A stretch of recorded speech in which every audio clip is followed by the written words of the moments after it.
Lang galing work, time check 7 PM na.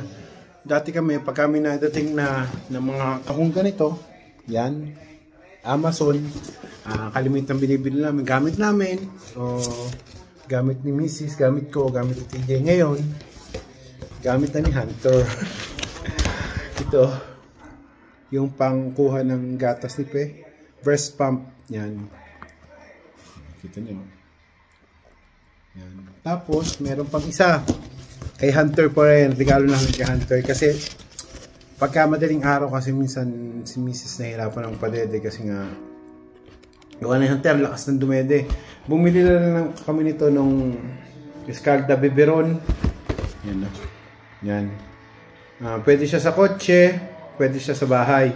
Para pagkagabi, lalagay na lang namin dito yung dedehan niya. Iinit siya, kukunin na lang. Ibibigay na sa kanya kasi kalimitan ang ginagawa namin, nag-iinit pang tubig bago makapagpainin ng tubig, di ba? Antok na antok sa madaling araw, pakukuluin, tapos ilalagay, hihintayin, tapos painitin, di ba? Yun, kaya binili ko na to. Sabi ko kay Mrs., bilhin natin to kasi mas kailangan ng bata para din sa atin to, para hindi tayo nahihirapan. Yun lang guys, paano? Bye bye.